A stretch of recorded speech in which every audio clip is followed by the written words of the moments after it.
안녕하세요. 한의사 이경입니다. 자, 그전 방송에서 어깨와 목의 통증에 대한 지압처 알려드렸는데요.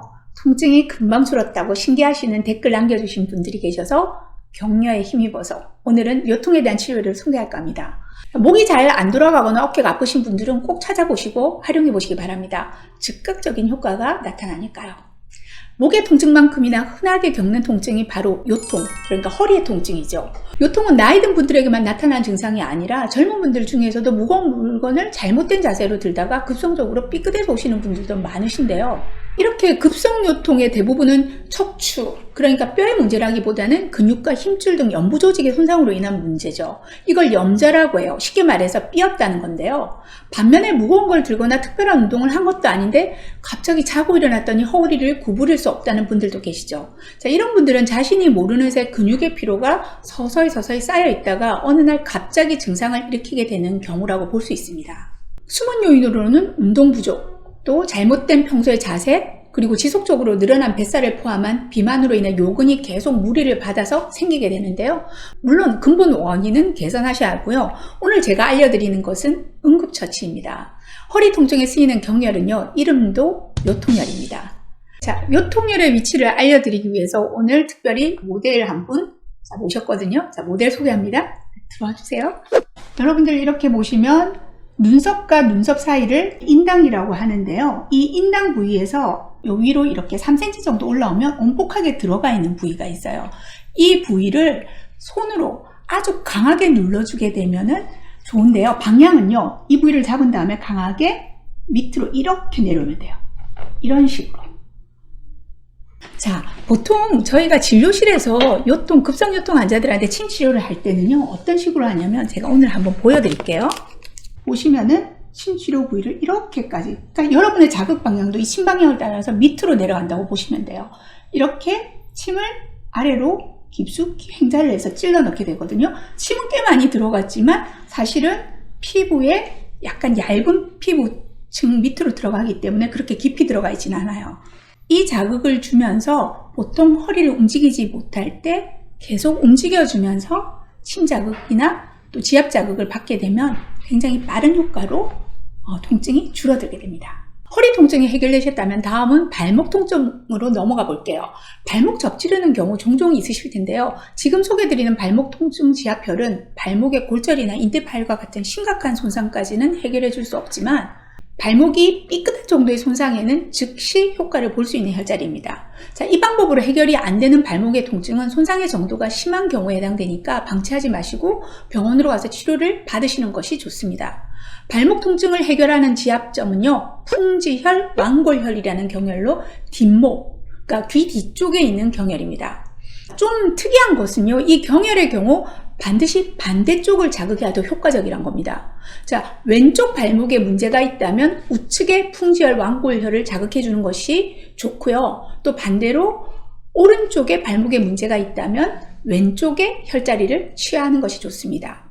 방향이 반대인 이유는요, 우리 뇌는 두 개로 쪼개져 있고 자뇌와 우뇌는 우리 몸을 교차 지배하기 때문이죠. 즉, 우측 뇌는 좌측의 몸을 지배하고 좌측 내방구는 우측의 자극과 운동을 지배합니다. 중풍, 그러니까 뇌졸중이 발병하신 분들의 경우 우측 뇌손상으로 좌측 반신마비가 오는 것과 같은 이치입니다. 그러니까 우리가 지압을 하게 되면 그 자극이 뇌로 전달되고 다시 뇌에서는 발목의 손상과 관련된 부분의 회복을 조절하는 것을 설명할 수 있는데요.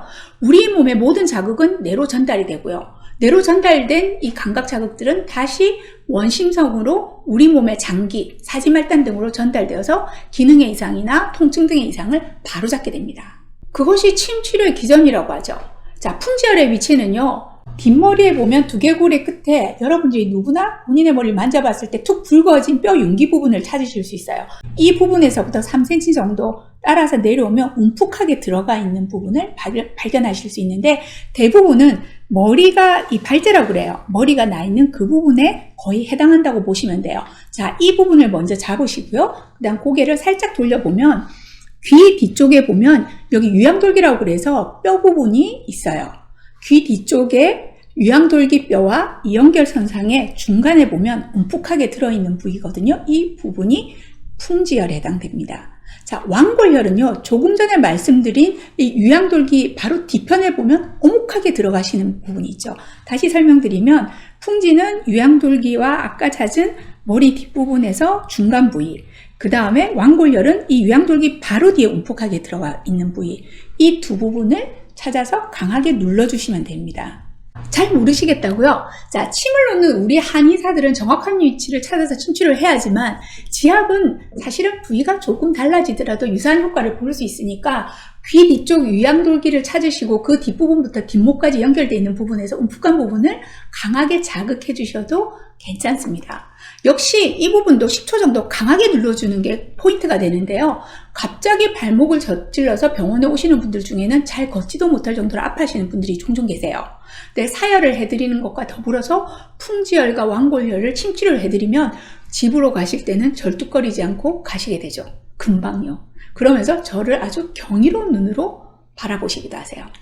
단, 중요한 포인트 알려드릴게요. 발목을 접질렀을 때 아픈 이유는 근육과 인대가 회복이 될 때까지 가능하면 쓰지 말라는 신체 신호입니다. 일단 통증을 잡아드렸다고 해서 나았구나 하고 마구 쓰시면 시간이 지나면 곧바로 통증이 또 생기게 되고 회복이 더뎌지죠.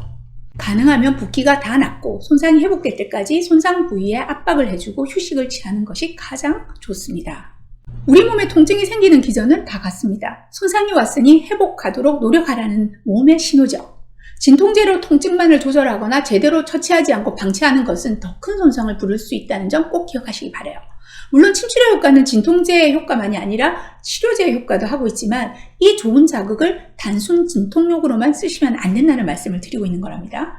자, 더불어서 단계에 따른 냉온찜질, 초기에는 냉찜질, 그 뒤로는 온찜질, 그 다음 휴식 꼭 기억하시기 바라고요. 정리해드리자면 허리가 아플 때는 이마 중간에 요통혈, 발목이 아플 때는 반대쪽의 목 뒤편을 지압한다. 그리고 앞으로 종종 생활에 필요한 지압법을 알려드릴까 하는데요. 필요한 증상이나 질환을 댓글에 써놔주시면 정리해서 알려드리도록 하겠습니다.